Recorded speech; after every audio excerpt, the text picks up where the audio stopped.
Alright guys, welcome back to the Kaiju 8 video. So luckily in the Kaiju 8, getting weapons isn't that bad. So the actual rate of a weapon, we kind of already covered it in our little summon guide essentially. It actually is pretty decent. It's 1% for the rate of a new weapon, but also if you are just getting weapons in general, because they have combined the weapons and also characters, it is 5%. So when we did our summons and we didn't pull a single 5-star character, you can kind of think of it as like a bad shot because you didn't get any 5-star characters, but I was also getting quite a lot of weapons. It kind of made for the pulling experience to be a lot better because at least I was getting 5 stars. It wasn't just a multi where I got absolutely nothing, right? So that's kind of why I like the fact they've kind of combined weapons and characters together. I was kind of chasing dudes for Reno, but I didn't get Reno. But I instead got his weapon, which I once again felt happy about. So I'm not trying to chase dude for the character and I'm trying to chase dude or even getting a character on 2 different banners. It's luckily a pretty good experience, right? But luckily as well, there are ways to get a few weapons once or twice a month. You're able to get one by pulling dupes of character weapons. So for example, we have pulled a dupe of Hoshina's weapon, and what I can do is trade that weapon for a weapon of my choice for the main cast of 5 stars, right? You can see these are all the main weapons, and yeah, luckily it's quite a good exchange rate. Granted, you can only do it once per month, or at least once of the main weapon, because I can do it for all weapons here, but it'd be kind of no point. But that dupe of actual Hoshina that I have, I could trade it in and buy the weapon again, essentially. If you go towards your actual inventory and storage, you can actually go towards your weapons and trade, once again, a dupe of your choice. So right now, I can say I have a dupe of Hoshina. I can then just, if I have myself here, you can kind of see it behind me. I can dismantle it and get currency to actually upgrade weapons, but also as well get one of these weapon shards. That's what I mean by it's actually quite generous in a sense, because you are trading one weapon for another one. Normally most gacha games make it so you have to trade 2 5 stars to get one of your choice. I mean, sometimes they don't even allow you to do that, but the fact that we can is actually pretty sick. So currently right now, if you look, don't even know, we got quite lucky with our reroll. So I still have my guaranteed 5-star. I think the one I would likely want to claim is Iso, because he's like the better of the Kikuru and also you know, Rin. And since I already have the weapons for Mina, Kaiju doesn't even have a weapon. I also have the Rumi's weapon. I can then just trade that dupe of Hoshina and get Iso's weapon for the first time, which will obviously be what you want to do. So when it comes to getting weapons and trading in weapons, if you are using the extra dupe in the shop, and you know, I mean, if you don't have it, obviously you can't do anything about it, but it does expire once per month. So luckily you can do it in a few weeks still. Like you have what? You have until the 30th, so at the end of every month, it does reset. But I'm definitely probably likely to be picking an Iso's weapon. There's a new banner tomorrow coming, so if I do summon, I will wait. But if I get his weapon, then obviously I can then just go towards the Rumi, because he's the main character I'm using right now in terms of the first start and 5 lineup. But another way to get weapons, and some of them are actually pretty decent, is the Proof of Valor. Now, do know the weapons are different. You can acquire weapons for Narumi, for Kikuru, for other AR characters, and also, is this a canon or is this a But yeah, these weapons are actually different. I think the main ones you might be likely want to buy here is probably likely the ARs. So we'll kind of talk about in a second. But yeah, you get the currency by clearing the fierce battle. We've already made a guide going through 1 to 14 because they are relatively easy.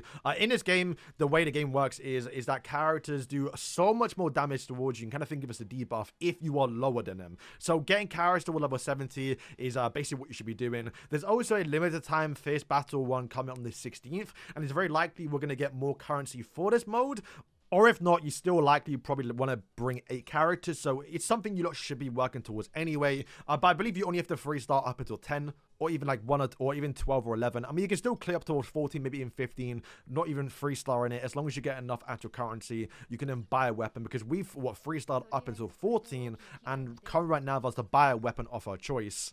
I would still have 80 to even 100 left over. So that's kind of what I mean. It's actually possible when we get that new game mode. We might be able to get 2 a month. So which ones should you be buying? So when it comes to the weapon exchange, I think getting the weapon for the first time is the most important thing, because it is the weapon. They are likely made for that character. So like I say, the only weapon I don't have right now is Isa's weapon. Don't have the character, but I'm probably likely going to want to get the character anyway. But I'm not trading up just yet to buy it, because like I did say, if I summon and I happen to get the weapon before the character, I can just guarantee him. But I think for me personally, I think the Rumi's is probably likely the best one. Mainly because like the 3 best characters in this game is like Kaiju 8, who doesn't have any weapons to begin with. Also Reno, who you currently right now cannot get his weapon through these free exchanges. I do hope, and it might be another topic for a video, that he actually when the character leaves, after a few weeks or whatever, how long they want to do it, maybe the following month, they actually put the characters' weapons and characters themselves back in towards the general pool, because it's good right now that you can buy and trade up these weapons. But, you know, power creep is a thing. And, you know, eventually Narumi and the other characters with the weapons are going to get a little bit outdated. So this is good right now, but like I say, I hope they put characters back in later on. So Reno leaves maybe the next month after the monthly reset. You can then pick up his weapon for the first time, where we even start to dupe it out so we can kind of keep up with the characters we have. But in terms of duping up weapons, it's even that bad, by the way. Like it only takes 5 weapons or 4 dupes, 5 if you include the character getting the weapon for the first time. And when it comes towards duping, granted I can't show you the full one for my Narumi, it only increases like the actual multipliers. It's not like they gain extra passives, at least what I believe right now. So getting weapon dupes isn't that crazy. I mean, it is obviously, you can see 22%. And you can imagine that going up towards 30, and it also maybe like 8% on the stacks. Like they do start to stack up, right? And maybe like 20% ultimate charge rate is a big difference from just having it, you know, at 1.5, 1.4. But yeah, I do think Narumi is probably the best one here if you are going to pick those characters up. We're not going to talk too much about it, but you can also pick weapons, the same weapons up in the gacha, you know, ones. You can see right now, I can actually probably likely get one weapon because I still haven't done my other summons. I'm kind of waiting for like another big video when we do summon. But I wouldn't probably prioritize weapons over characters, only just because the character's actual rate up is lower, and you also are required a lot more. I believe you have to get the character 6 or 7 times in order to fully max out a duper character, where for a weapon, and because the rate up is high, you're more likely to be getting the weapons, and you only need to get the weapon 5 times, you know, 4 times if you are duping them out. So yeah, I wouldn't really chase weapons, chase characters more in these actual medals with the pickup and the pities basically. But for this one, obviously you can only buy weapons, so get the weapon off the character you're using. Like I just say, you're probably likely going to go for Narumi. But then when it comes to the Proof of Valor, this one's a little bit different because you're able to buy ARs, which if you haven't actually gotten the weapon for your Reno, he kind of actually equip these, right? For these ones, right now, there aren't that many characters in the game that are able to equip these, so right now it's only Narumi. But we did see our profile up on screen right now. Granted, it's not the same thing. We are going to get, you know, OC characters come towards the game. We don't know what weapons they equip. We do know Kikuru's sister, which will probably be likely coming out tomorrow, is a shield, so she doesn't count here. But when it comes towards, you know, Chester, Suited, and the other 2 OCs, we can kind of see one's in a mecha suit, but like it's very possible that one of those could have an axe or, you know, Narumi's weapon or whatever it may be. So these might get a bit more value later on, but it'll also come with weapon anyway. But I think the 2 ones that you should be looking at are the AR ones, and the reason why is because a lot of the 4 stars have actual, you know, ARs, right? So if you look at the characters I'm using, Hoshina, for example, I could, like I say, use his 5-star weapon, but the 4-star is actually better because what he is doing, if you have this 4-star weapon, and remember, you can actually dupe one out. I'm being a bit more reserved about it right now, but it will increase my buddy's ally, so my main DPS's actual attack. So yeah, having a 4-star for Hoshina is better than a 5-star because I don't care about my Hoshina being a DPS. I care about my buddy, and it's all about what Hoshina's doing. It's buffing up my buddy partner. But when it comes towards Mina, for example, the 4-star version, she can equip weapons, and you know, this one's not bad. It is damage dealt towards all allies if you use the ultimate. But the Hyperion, the AR one, is at the start of battle, all allies are going to get a speed buff. Already a lot better because you don't have to require an ultimate. You're getting a little bit buff too. But also as well is after the ultimate, rather than damage dealt, you're just going to get attack buff for 2 tons of all allies. And you can also deep that out if you get it a few times. The other one is before the equipped user uses a combat skill, healing multiplier is increased by 12%. Okay, and it also after the user uses ultimate gauge +3. You're probably only going to use this for Akira, which is the only healer in the game. And she does have a weapon. So I think for general use, I would go for, yeah, this one. If you want to use Hoshina, you can. I mean, I don't think you would, though. Because this, once again, is all about damage. It's before the equipped user uses the ultimate.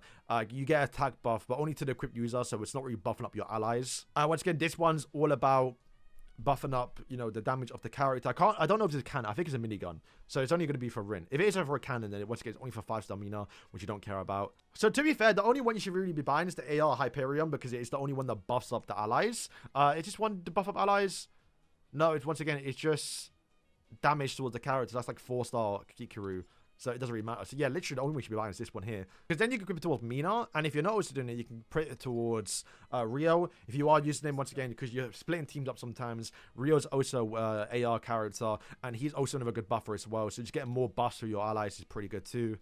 Like I say, Akira is the one you're probably likely... This is like the 4-star version where you do get the increased multiplier for healing, which is a good substitute, which I'll probably buy second, but not first. And you can kind of see the other lineups as well. They all just have ARs, so you're just going to use it for them. And if you are using a 4-star, it's likely before the elements or maybe the few buffs that you give. Obviously not the power suit, but these are all easy ARs, so you would probably likely use them for what they do because they're buffing up the team, and then getting an extra attack buff just for having the weapons, and speed buff too is also really good. So yeah, definitely go on and buy that one. In fact, I'm probably going to buy it now actually, so I can equip it toward my meter or reader whenever I'm doing fierce battles. So yeah guys, that's going to wrap up today's video. Thank you for watching. I hope it did help out. Once again, that's the best ways to get some other free weapons in this game. I do like that this is relatively easy to get, and you're also essentially getting 4-stars or 5-star weapons for your 4-stars that you typically use as well, which is quite nice. But like I did say, I do hope over time, especially when Reno leaves, he can then go in towards this pool of like guaranteed weapons, because it's not too bad early on, because after like 4 months essentially, you can probably likely, if you somehow don't actually get the weapons because the weapon rate up is already quite high, you can then get a probably max, you know, Narumi weapon or whatever character you're actually using. But yeah guys, thank you for watching this video, and yeah, peace.